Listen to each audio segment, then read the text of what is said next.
Former Congressman and author Paul Findley of Illinois has submitted the following remarks to be presented today. June 8, 1967, will live as a day of infamy. It will be engraved indelibly when the American people confront the awful events that day. There's something happening here, but what it is ain't exactly clear. The Israelis and the Egyptians were going to war, and we were sent to the Med to listen. So during the day, the only thing you really was to do was go out and sunbathe. Even the captain was out sunbathing. Really nothing else to do. You just cruise along real slow and you listen to everything you can hear. And boy, they slaughtered the people out there. And I could see in the distance, you could see the shoreline. And you could see smoke and that. You knew they had a fighting over there.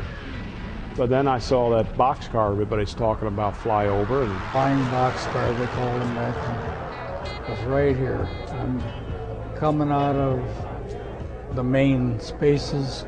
I'm going back to the shed where this thing is. I look over and here's this flying boxcar, deck level, not more than 50, 100 feet from us. They're waving, we're waving, Israeli. What the heck? Yeah, we're in good shape. Waved at these Israeli pilots and, you know, like there was nothing to it, you know. Oh, okay, you're all right. I went back down to work. For me, it sounded like somebody threw a handful of ball bearings on a piece of glass and they stuck. To me, it sounded like somebody threw a big handful of big rocks. What it was, these jets came in and they were unmarked, went right on by, made a U, came in, and they started shooting. You should have seen the front. There was just devastation everywhere. Just everything was burned, shot holes everywhere. The one thing that struck me most was the forecastle. The forecastle was a high part in the front part of the ship, and we had 2 gun tubs up there with 50 caliber machine guns on it. We had people in the gun mounts because we were at a ready situation. And those kids were killed right away. I mean, when they came through the first time, there's 2 down here, and 2 guns up there, just little 50 calibers. They couldn't hurt those guys and those jets. They couldn't even move it that fast, but they were just killed. One of the guys was a gunner's mate. He ran up there, he was mad. He wanted to kill those people, and he got into the gun tub and they just blew him apart. Those of us that were down below decks had pretty well thought it was the Arabs that were doing it. And I thought, Lord, if I'm going to spend the next 5 years in an Arab prison, I want something to read. I had a little pocket New Testament down there, so I went and got that pocket New Testament, stuck it in my pocket, and got my spare pair of glasses. And they said, well, you need to get up to the radio room that's on the side that they're not attacking. Because they shot all our antennas. Each thinking missile would go into those tubes and find those hot wires from the transmitters and suck it right in there and blow it up. So we didn't have any communication. Then one of my guys went out, climbed up, and you know, everybody was shooting. And he ran a long wire, and we got a message. Firefox, this is Rock Star.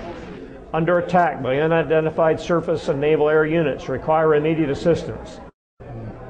They wanted to know some code, and the radioman pretty much told them they weren't going to get a code, but if they wanted to listen to what was going on, feel free.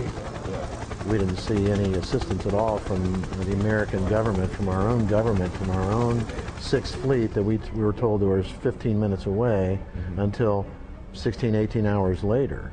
For the first time in history, our Commander-in-Chief demanded that U.S. forces abandon a mission to rescue a nearby U.S. Navy vessel, then under heavy deliberate attack by hostile military forces. The vessel was the USS Liberty, and the U.S. Commander-in-Chief was Lyndon Johnson. The hostile forces were Israeli. We had a Marine I don't know if you talked to him or not, Bryce Lockwood. Can you see the farm eyes? We had 3 Marines we picked up in Rota. They were linguists. 2 of them were killed immediately. But that Marine came up, he went back, he brought somebody up. God damn it, I got you this far. I ain't gonna let you get away now. And one of the sailors was down there helping him, and he got one of the guys out too that were hurt, but they couldn't get to where they. And then we closed it. So we had no way of getting off except these 3 cork life rafts. And I remember there was just a few minutes of space of time, and I heard this engine revving up. And then I heard machine gun fire. And I didn't find out until afterwards that it was the Israelis, and they were machine gunning those life rafts to make sure we couldn't get off. Israel claimed it was an accident, yet I know from personal conversations with the late Admiral Kidd, President of the Court of Inquiry, that President Johnson and Secretary of Defense McNamara ordered him to report that the attack was a case of mistaken identity.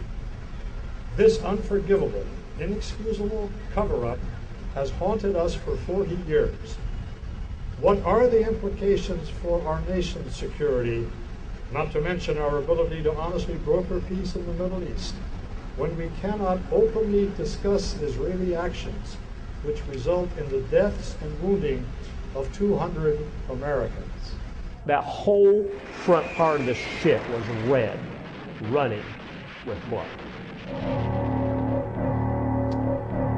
And I looked up, and the flag was flying. In the midst of all this devastation, blood, human body parts lying all over the place. And the only thing I could remember was that the rockets, red glare, the bombs bursting in air, they flew through the night. The flag was still there.